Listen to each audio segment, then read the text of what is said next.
4월 19일 누가복음 23장 44절에서 56절 먼저 교독하고 묵상을 나누겠습니다.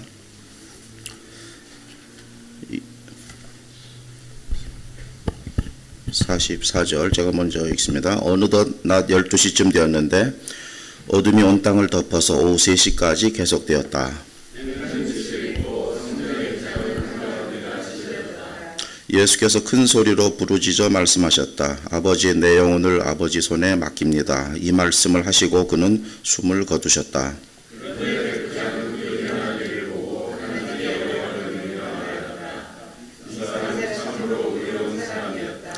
구경하러 모여든 무리도 그 일어난 일을 보고 모두 가슴을 치면서 돌아갔다.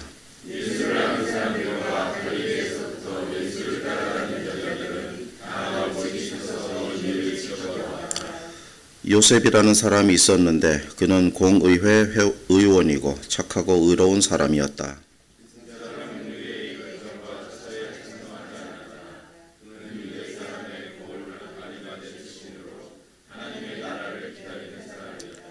이 사람이 빌라도에게 가서 예수의 시신을 내어달라고 청하였다.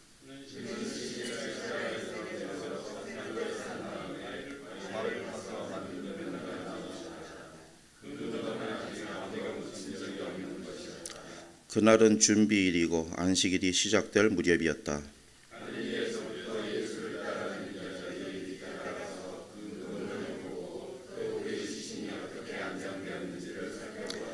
다 같이 읽습니다. 그리고 그들은 집에 돌아가서 향료와 향유를 마련하였다. 여인들은 계명대로 안식일에 쉬었다. 오늘 말씀은 앞에 예수님께서 숨을 거두시다 있고 그 뒤에는 무덤에 묻히시다.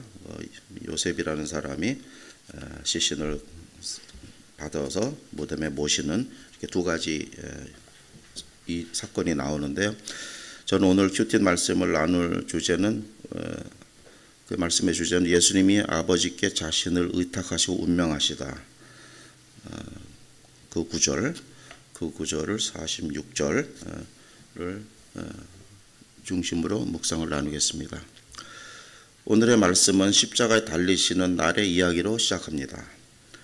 이날은 금요일, 사실은 어제입니다. 낮 12시쯤, 다음 날은 토요일 안식일이라서 금요일 해가 지면서 안식일이 시작되기 때문에 오전 9시에서 오후 3시까지 약 6시간 정도의 사건이라고 생각이 됩니다. 그런데 대낮 12시인데 왜 어둠이 온 땅을 덮어서 이런 말씀이 나오는가? 저는 평생을 이 말씀을 읽고 듣고 생각하고 했었을 때는 예수님이 돌아가시니까 당연히 하늘이 아시고 세상이 슬퍼지니까 어두워졌다 이렇게만 생각을 했는데 좀 더 찾아봤더니요. 하나님의 진노하심이 있던가 혹은 심판하시는 날에는 낮이 어두워진 적이 있었습니다. 신명기에 그런 비슷한 내용이 기록되어 있는 것을 알 수 있습니다. 그러니까 대낮에 어두워지고 햇빛이 빛을 잃는 사건이죠. 그러나 오늘 이 십자가 사건은 하나님의 진노나 심판은 아니죠. 하나님과 예수님의 잠시 갈라짐, 영적 세퍼레이션, 분리 이렇게 생각을 합니다. 그래서 하나님도 마음이 무거웠고 슬프셔서 대낮이 어두워질 만도 하다고 생각이 됩니다. 하나님은 아시고 자연계의 사인을 혹시 표징을 보여주신 것이 아닌가 이렇게 생각이 됩니다. 그럼 오늘은 예수님이 인생을 마치는 날이라고 하고 예수님이 탄생하실 때는 몇 시쯤이었을까요? 여러분 생각을 해보셨나요? 예수님 탄생 때로 돌아가면은 베들레헴 깜깜한 밤하늘에 한 별이 빛을 비추어 환한 밤에 나셨죠. 이것은 예수님 자신이 세상의 빛으로 오셨기 때문에 어두운 밤을 환히 비추어 주신 겁니다. 이제 유대인들이 오늘 예수님을 십자가에 매달아 죽임으로 그 빛이 꺼졌기 때문에 예수님의 빛이 꺼졌기 때문에 온 땅은 당연히 어두워진 것이라고 묵상을 해봅니다. 예수님은 사실 그의 인생 33년 모두 세상의 빛으로 삶을 사셨죠. 자, 오늘 묵상해 보고자 하는 9절 46절 보겠습니다. 아버지 내 영혼을 아버지 손에 맡깁니다. 혹은 아버지 손에 의탁합니다. 이런 말씀이 있는데, 이 십자가에 달려셔서 하신 말씀이 7마디가 있죠. 사복음서에 나오는 말씀을 다 종합해 보면 전부 7마디가 되는 것을 알 수 있습니다. 그래서 십자가상의 7원 칸타타도 있고 있습니다. 그중 6번째 마디가 다 이루었다입니다. 그리고 그 다음 마지막 말씀이 오늘 아버지 내 영혼을 아버지 손에 맡깁니다 라고 하셨는데, 이것은 하나님 아버지께 드리는 예수님의 기도라고 생각이 됩니다. 이 맡긴다 혹은 의탁한다라는 말을 잠시 생각을 해봤는데요. 나의 권한을, 나의 결정과 의사를 모두 다 하나님께서 알아서 하십시오 하는, 그렇게 알고 있죠. 그런데 또 이런 뜻이 될 수도 있어요. 맡긴다 혹은 의탁한다 하는 말은 잠시 보관해 달라는 뜻이 있죠.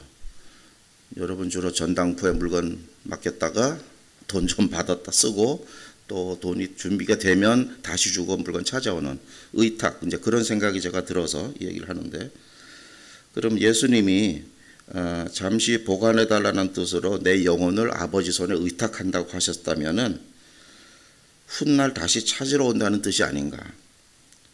사실 정확히 3일 후에 다시 찾으러 하나님 곁으로 가시죠. 부활 승천하시기 때문입니다. 이렇게 예수님은 이 땅의 마지막 순간을 하나님께 기도하심으로써 이 땅에 오신 사명을 다 이루시게 됩니다.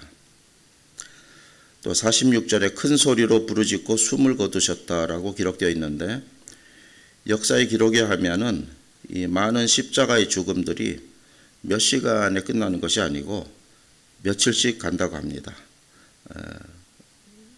숨을 거두는 시간이 이렇게 며칠씩 간다는 거죠. 오랜 교통을 겪고 몸의 기운이 다 빠져야 되고 슬로우 데스, 천천히 죽어가는 것이죠. 그 형벌 중에 가장 잔인하고 고통스러운 죽음이라고 합니다. 그러나 오늘 말씀해 보면은 예수님은 6시간에 아침 9시에 달리셔서 오후 3시에 운명하셨으니까 6시간에 숨을 거두었습니다. 이것이 보통 사람은 가능하지 않죠. 이것은 몸이 자연적으로 죽은 것이 아니라 예수님 스스로 결단하여 운명하신 것입니다. 이것은 어떤 의미일까요? 죄인된 모든 사람은, 곧 모든 인류는 육체의 기능의 한계에 다다를 때, 기운이 모두 소모되었을 때 사망의 권세를 이기지 못하고 죽음에 이르게 됩니다. 그러나 예수님은 사망의 지배를 받지 않으시는 분이죠. 사망이 예수님을 죽일 수 없었죠. 십자가 처형은 사람이 했지만, 못을 받고 십자가에 매다는 것들은 그거는 사람들이 했지만, 사망 자체, 죽음 자체는 예수님을 죽일 수 없었습니다. 오직 예수님 자신이 아버지께 복종하여 스스로 결단하고 운명하셨기에, 죽기로 작정을 하셨기에 6시간 만에 죽음이 가능했었습니다. 전혀 사망의 지배를 받지 않으시는 분입니다. 예수님은 진정한 하나님이시라는 것이 증명이 된다고 생각이 됩니다. 자, 오늘 이 십자가의 죽음이 주는 교훈을 이렇게 정리해 보겠습니다. 예수님의 죽으심으로 그 다음 우리에게는 속죄함이 가능해졌습니다. 예수님이 십자가에서 죽지 않으셨으면, 그 사탄이 원하는 게 그거죠. 예수님이 십자가에 죽지 않아야 우리에게 속죄함도 없고 전부 사탄의 자식으로 만들 수 있었죠.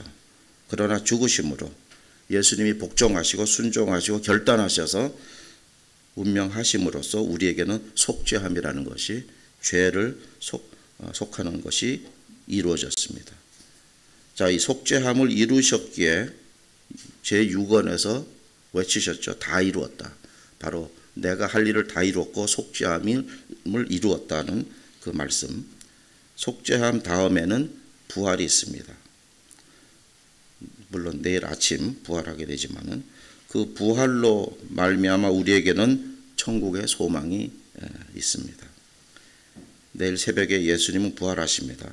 지금은 무덤에 계시지만 우리 모두 이 십자가의 사건을 기록된 말씀 그대로 믿는 믿음으로 살아가기 원합니다. 다른 해석하지 않고 자기 생각하지 않고 어떤 사람들은 부활도 믿지도 않고 그러지만 우리는 사실 기록된 말씀대로 믿는 믿음으로 살기를 원합니다. 그리고 언젠가 우리도 때가 되면 거룩한 몸으로 부활할 날이 올 것이라고 성경은 말씀하죠. 우리는 그것을 믿습니다. 그래서 그것이 우리에게는 부활 소망이 되는 것이죠. 그래서 그 부활할 날이 올 것을 믿고 소망하는 우리 교회가 모두 되길 축복합니다. 기도하겠습니다. 하나님, 오늘 주신 말씀을 묵상합니다. 예수님께서는 마지막 7번째 말에서 아버지, 내 영혼을 아버지 손에 맡깁니다 하고 기도하시고 자신의 결정으로 운명하신 것을 보고 깨닫습니다. 하나님께서 우리를 너무나도 사랑하셔서 그 많은 죄와 하나님을 저버린 그 사람들일지라도 다시 십자가의 구속 속죄를 통하여서 우리를 구원해 주심을 감사합니다. 우리가 이 말씀을 믿고 또 부활되신 예수님을 바라보며 부활 신앙으로 살아가는 우리 모두 될 수 있도록 축복하여 주시옵소서.